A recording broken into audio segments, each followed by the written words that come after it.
இந்த வீடியோல நம்ம சிம்பிள் பாஸ்ட் டென்ஸ் வச்சு active voice and passive voice பார்க்க போறோம். கண்டிப்பா நமக்கு பப்ளிக் எக்ஸாம்ல இது கேட்பாங்க. சோ வீடியோவை ஸ்கிப் பண்ணாம பாருங்க.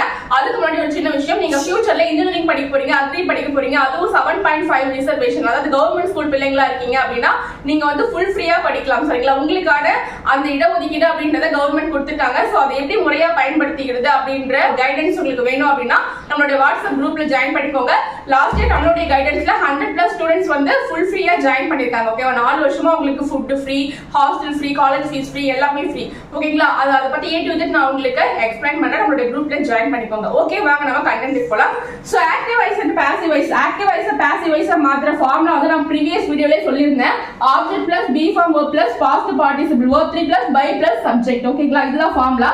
நீங்க பாருங்க, இது வந்து சிம்பிள் பாஸ்ட் டென்ஸ். நம்ம ப்ரீவியஸ் வீடியோல பார்த்தது சிம்பிள் பிரசன்ட் டென்ஸ். இது வந்து past tense. they built a house, அவங்க வந்து ஒரு வீடு கட்டினார்கள் அப்படின்னு சொல்றாங்க. buildன்றது பிரசன்ட் டென்ஸ், builtன்றது பாஸ்ட் டென்ஸ் verb 2. அடுத்து verb 3யும் built தான் வரும். சரிங்களா? they built a house, subject verb to object. இது வந்து ஒரு பாஸ்ட் டென்ஸ். built வச்சு நம்ம பாஸ்ட் டென்ஸ் அப்படின்னு கண்டுபிடிச்சிட்டோம். இத வந்து நம்ம பாசிவ் வாய்ஸ்க்கு மாத்தும்போது ஆப்ஜெக்ட் ஃபர்ஸ்ட் வரணும். ஆப்ஜெக்ட் எது? டேன்றது சப்ஜெக்ட், பில்ட்ன்றது verb, a houseன்றது ஆப்ஜெக்ட். அப்ப ஆப்ஜெக்ட்ட ஃபர்ஸ்ட் கொண்டு வரணும். a built. சரிங்களா? அடுத்து be form verb. Be form verb இது வந்து பாஸ்ட் டென்ஸ் அப்படின்றதால பி ஃபார்ம் verb வந்து was அப்படினு தான் வரும். சரிங்களா? a house was. ஓகேங்களா? அடுத்து என்ன கொடுத்துட்டாங்க? பாஸ்ட் பார்ட்டிசிபிள் verb 3 வரணும்னு சொல்லிருக்காங்க. build, built, built. அப்ப verb 3 வந்து என்னது? built. சரிங்களா? built.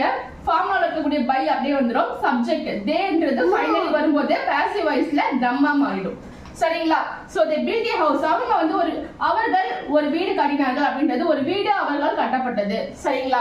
சோ நம்ம சிம்பிள் பாஸ்ட் டென்ஸ் வச்சு ஆக்டிவ் வாய்ஸ் பாசிவ் வாய்ஸ் மாத்தக்கூடிய ரூட். ஓகேங்களா? வீடியோ யூஸ்ஃபுல்லா இருந்தா சப்ஸ்கிரைப் பண்ணிக்கோங்க. நீங்க லைக் பண்ணி வச்சுக்கோங்க, உங்க ஃப்ரெண்ட்ஸுக்கும் ஷேர் பண்ணுங்க. Okay, bye. மீண்டும் அடுத்த ஒரு வீடியோட நான் உங்களை சந்திக்கிறேன்.